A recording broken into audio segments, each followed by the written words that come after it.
For over a year and a half, most of mainstream media has utterly dismissed the idea that COVID-19 may have leaked from a lab in Wuhan, in part because the Trump administration kept pushing the argument that, let's just take a look at the headlines, actually, from last year. How about that? NPR scientists debunk lab accident theory of pandemic emergence. That was one. The Guardian, here's another one. Ignore the conspiracy theories. Scientists know COVID-19 wasn't created in a lab. And CNN, Anthony Fauci just crushed Donald Trump's theory on the origins of coronavirus. Fauci crushed Trump's theory? Really? The theory that he's now so open to thoroughly investigating.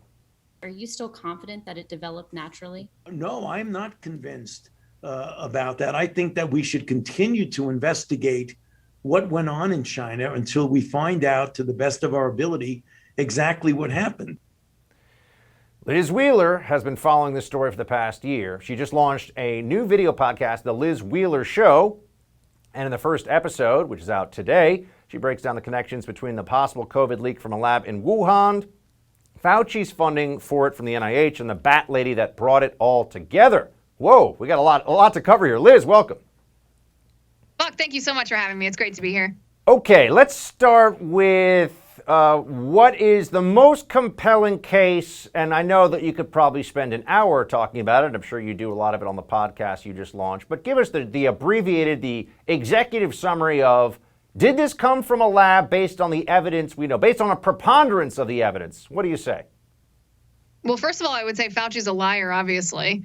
I mean, he literally said to Rand Paul last week that it's preposterous, the idea that the NIH would have funded gain-of-function experiments in the Wuhan Institute of Virology, when we know for a fact it's public record. Any one of your viewers can go and look this up. It's a matter of public record that an NIH grant was given to a man named Peter Daszak of EcoHealth Alliance, who subcontracted that grant to the bat lady in China, Dr. Shi, to study bat coronaviruses and how they can be weaponized to be contractable by humans. I mean, the most compelling piece of evidence, I would say, that this possibly, if not probably, came from the Wuhan Institute of Virology is SARS-1 and MERS. They were able to identify, investigators were able to identify not only the origin species, but the intermediary species before it jumped to humans within 4 to 9 months. 4 months for one, 9 months for the other. We are now 15 months past the beginning of this pandemic, and investigators have been able to identify neither, not the origin species nor the intermediary host of this virus, yet they claim that they're sure that it had natural emergence.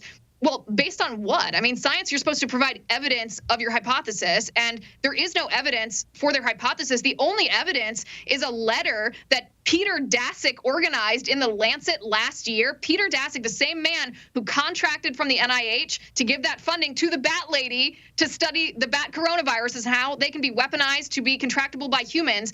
A letter in the Lancet organized by Peter Daszak said, oh no, natural emergence is certainly the way to go. Everything else is a conspiracy theory. If that doesn't stink to high heaven, I don't know what does. This point about Fauci's funding for the Wuhan lab or any Fauci involvement, as you know, Liz, this is very contentious, at least in the media. There are people that say that is, complete, horse, what, and that's not true, and people shouldn't say it. But tell me what the real connection is. I mean, really explain to me, where is the connection between Fauci, NIH, or NIAID, where Fauci's actually the director, and this Wuhan laboratory and funding? I mean, make it as clear as possible so that none of us get accused of making stuff up here. You know what I mean? No, and by the way, it's not a conspiracy theory. It's not. It's just reality. As I said, it's a matter of public record. You can go and look at the funding. So Dr. Fauci is the director of the National Institute of Allergy and Infectious Disease, right? That it's a subheader of the NIH, right? He's the director of that. The NIAID gave a grant to a man named Peter Daszak, okay? Peter Daszak then subcontracted that grant to Dr. Shi in China, the bat lady at the Wuhan Institute of Virology. That's a very indirectly direct stream of funding. You don't have to follow the money very far to get back to Dr. Fauci. Dr. Shi Her specialty was weaponizing those bat-derived coronaviruses called gain-of-function experiments. They claim it's so that they can defend against pandemics. They can identify which viruses might jump from an animal species to humans so that they can prevent it or create a vaccine or a treatment to mitigate it should that happen. But it's obviously a very dangerous thing to do.